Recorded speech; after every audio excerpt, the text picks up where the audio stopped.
Heyo everybody, Haku here with a two-part quick little mini-series type thing that I'll be doing part 1 of, which is going to be numbers 25 through 16 today, which will be up Saturday, and tomorrow, which would be Sunday from when this will go up, I'll have numbers, it'll be 25 through 11 on the first day, and then 10 through 1, the top 10 on the second day. And that's going to be my top 25 One Piece arcs.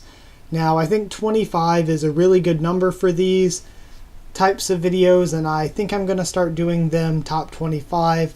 And when I do, I'll split them into two.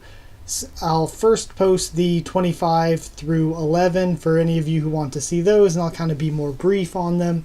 And then I'll post secondly, the day after, I'll post my top 10, and those will be more in depth. So without further ado, let's start off this list. But right before I start, I am going to say that the way I'm judging this, I'm going to avoid manga spoilers. The Zoe arc will be in here, and so will the end of Dressrosa. Those will all count towards this, what we know of Zoe so far and Dressrosa in its entirety. But I won't say anything that happens in them to avoid manga spoilers. And beyond that, I'm counting the anime only filler arcs as well. I'm counting all arcs, both manga and anime. Because some of the filler arcs, it's not like, with One Piece, it's not like Naruto filler or Bleach filler. The filler in One Piece actually fits the story, and it's usually really, really good. I like One Piece filler. And I think that if I had faith in Toei doing good filler, I'd say give us more of it here and there to help with the pacing. Starting off this list at number 25 is going to be Fishman Island. Fishman Island, it was just, it was really long. It was just so long and boring. Not a lot happened. Like, if it was long and a ton of stuff happened, that's one thing, but it was long and content-wise, it was one of the weakest in One Piece. Given I'm saying it was one of the weakest, but out of 43, 42 arcs, it's number 25, so obviously it wasn't that bad. There were things I liked. I did like the final fight, even though it was a bit simple. And I did like a few of the characters here and there, so it was difficult to sit through week to week for me, but if I wanted to go back and just marathon it, it wouldn't be nearly as bad marathoning it as it was watching and reading week to week. Number 24 is the Ruka Island arc, which was the one with the rainbow mist and the ship graveyard. And this was a filler arc from the anime, but it was so good. Man, it was good. Like, I really liked this one. I liked the characters in it. I thought that the ship graveyard was really cool. And the reason I'm putting filler arc in here is because, of course, like a lot of people, I got into One Piece first through watching the anime and then picked up the manga along the way. And man, like some of the fillers, going back and picking up the manga, I was like, that wasn't in the manga, that was filler. Because some of it was so good that I almost wish it wasn't filler so that we could call back to it later on in the series. Like, man, it was so good. But Ruka Island's one of those that I really thoroughly enjoyed. Number 23 is the Jaya arc. Now, the Jaya arc I really liked. I really liked the whole Luffy and Bellamy stuff, Luffy meeting Blackbeard. There was a lot of good stuff that happened, but it wasn't a very long arc. And of course the fight wasn't very much of a fight, really. But even so, it's one of the more memorable moments, one of the more memorable arcs in One Piece for me. Number 22 is the Warship Island arc, and that is the one with Apis, the dragons, and it was right before they got to Reverse Mountain, I believe. It was another really fun and enjoyable filler arc. And, of course, being early One Piece, it's one of those arcs that stuck with me like nostalgia. But it's really enjoyable, and again, it's one of those that I almost wish that it wasn't filler because it was good, and I'd love to see callbacks to it later on. Number 21, the Logue Town arc. Logue Town, for me, wasn't the best. In looking back on it to make this list and stuff, it was shorter than I remembered even. So there was some good, there was some bad, but generally overall it was good. It was definitely good enough that out of 42 or 43 arcs it was number 21. So that's where I'd put Logue Town. Number 20 for me is the Return to Sabaody arc. I really loved seeing everyone post time skip. The reason it's so low on this list is because even though their powers and stuff, we got a little bit of how their powers have developed and stuff and how they've changed, there are a lot of designs that I don't like for the time skip. Like, I definitely like pre-time skip Frankie a million times better than post-time skip Frankie. And from what I've seen in different comments and stuff, man, I had trouble with that word.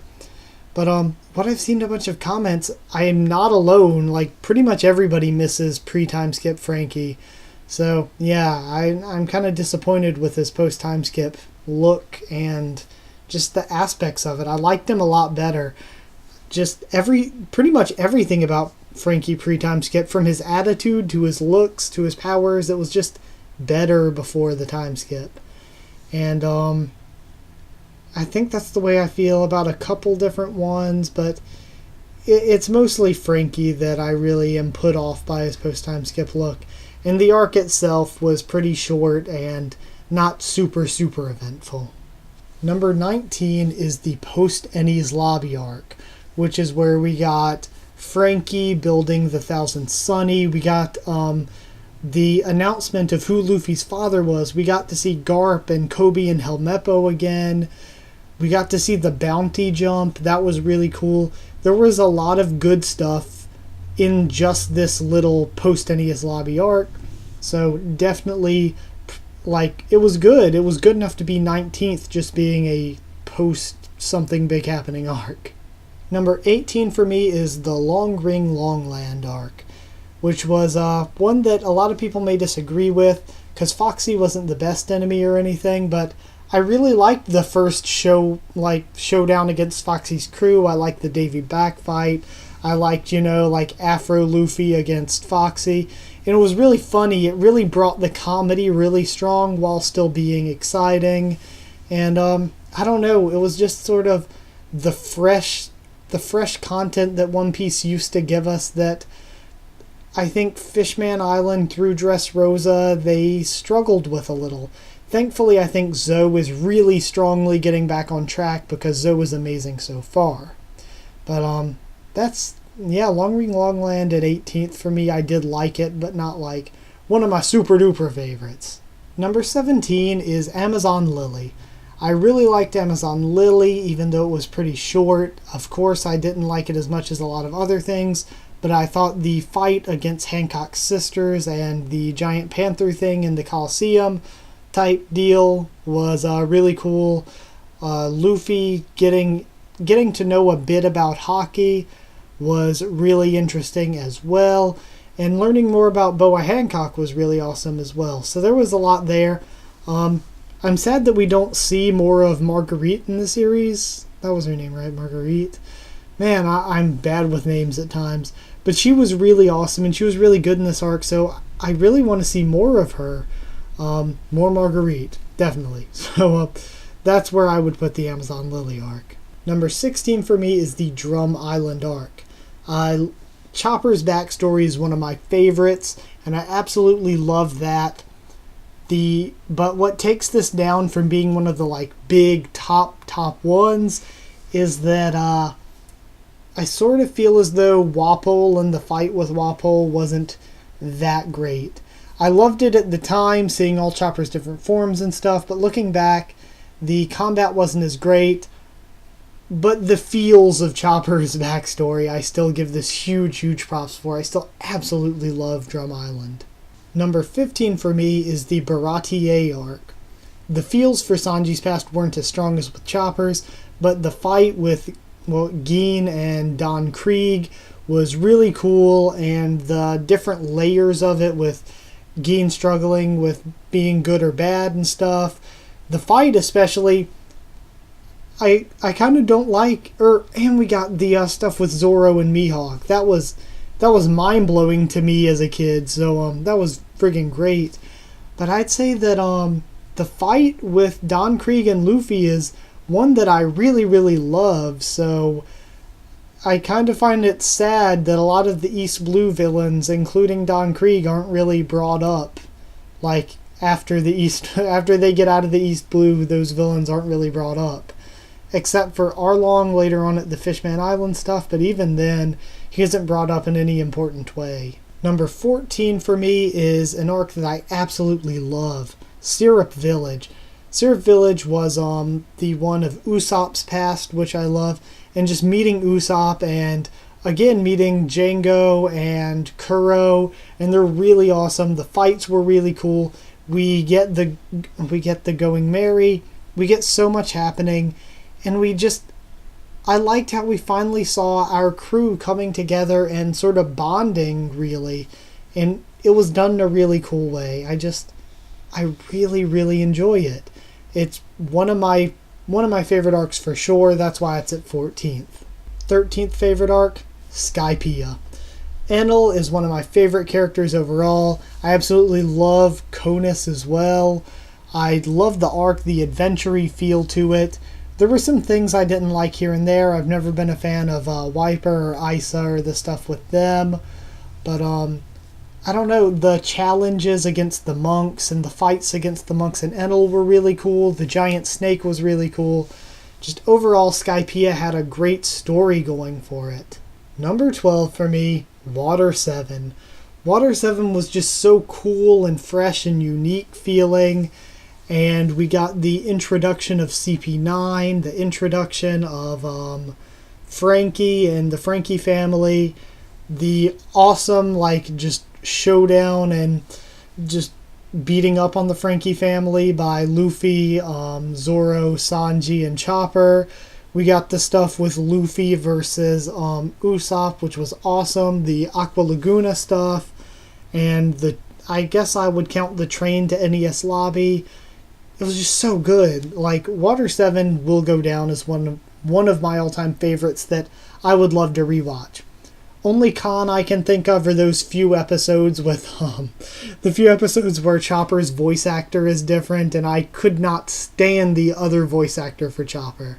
Finally up here, the one that couldn't quite make it into my top 10, Dressrosa.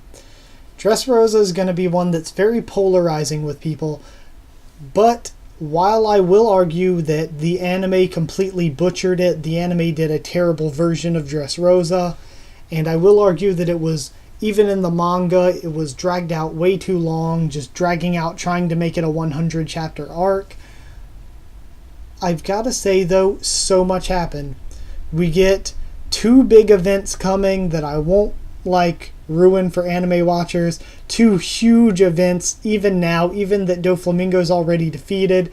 Oh man, 2 things that you are all going to be very excited about.